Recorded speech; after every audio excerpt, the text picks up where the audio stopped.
आरती industries. और आज सुबह मैं थोड़ा सा सोनल का स्लग पढ़ रहा था, जैसे मैंने आपको सुबह सुबह कहा था, और इसकी बात हुई थी कि शायद ये आज स्टॉक रेड में होगा, लेकिन क्या इतना रेड में होना चाहिए था? सोनल से पूछ लेते हैं। Sonal, good morning.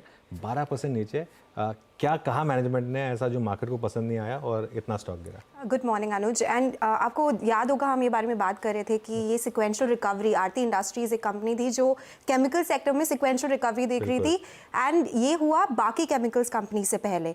तो स्ट्रीट को लग रहा था कि दैट विल कंटिन्यू, बट अभी इस बार क्या हुआ है कि उनका जो एबिडा है, यस वो ग्रो हुआ वाई बेसिस पर कंपनी ने बोला कि वो श्योर नहीं है कि जो एबिडा गाइडेंस उन्होंने दिया था FY25 के लिए, जो 1450 करोड़ से 1700 करोड़ का था, वो उसे अचीव कर पाएंगे कि नहीं। इसके बहुत रीज़न है। वन, उनको प्राइसिंग प्रेशर दिख रहा है, जो चाइना में वॉलेटिलिटी है, मार्जिन्स की वॉलेटिलिटी है, उस वजह से वो लोग 2 क्वार्टर बाद ही बता पाएंगे कि वो ये गाइडेंस अचीव कर पाएंगे कि नहीं।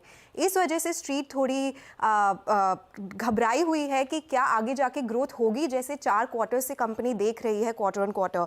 उन्होंने ये बोला है कि वॉल्यूम ग्रोथ 20 से 30% रहेगी, volumes are good, but pricing pressure जो है वो कंटिन्यू हो रहा है। उनका जो डिस्क्रेशनरी सेगमेंट है, जो डाइज है, पिगमेंट्स है, वहाँ पे ग्रोथ बरकरार है, पर एग्रोकेमिकल सेक्टर की रिकवरी सिर्फ सेकेंड हाफ ऑफ FY25 में आएगी। अब वो भी स्ट्रीट श्योर नहीं है कि आएगी कि नहीं आएगी, क्योंकि कंपनी एबिडा गाइडेंस के बारे में श्योर नहीं है। उन्होंने ये भी बोला है जो रेड सी इशूज़ है, फ्रेट कॉस्ट है, वो बढ़ गए, उसके कारण उनके एक्सपोर्ट मार्केट्स, जो उनका एक बहुत बड़ा मार्केट है, वहाँ पे भी वॉल्यूम ग्रोथ में कुछ इम्पैक्ट आ सकता है। तो ये कुछ कमेंट्स है जहाँ पे कंपनी ने पहली बार ऐसा बोला है कि गाइडेंस के बारे में हम श्योर नहीं है, इसके लिए ये दबाव हमें दिख रहा है। उनका डेट है 3300 करोड़ का, और वो इससे 200 करोड़ ज़्यादा कर सकते हैं क्योंकि उनका कैपेक्स प्लान है आगे जाके। ब्रोकरेजेस जो है वो बोल रही है कि ये एक सरप्राइज की तरह आया है। मॉर्गन स्टैनली का इक्वल वेट रेटिंग है, वो बोलते हैं कि उन्होंने अलग अलग प्रोडक्ट्स मिक्स देखा है, वो एनर्जी केमिकल्स में जा रहे हैं, इस वजह से वॉलेटिलिटी हो सकती है। MK ने आगे जाके EPS कट्स कर दिए हैं, वो बोल रहे हैं कि वॉलेटिलिटी रहेगी जो हमने एक्सपेक्ट नहीं किया था, दैट इज़ बाय 11 and 5%।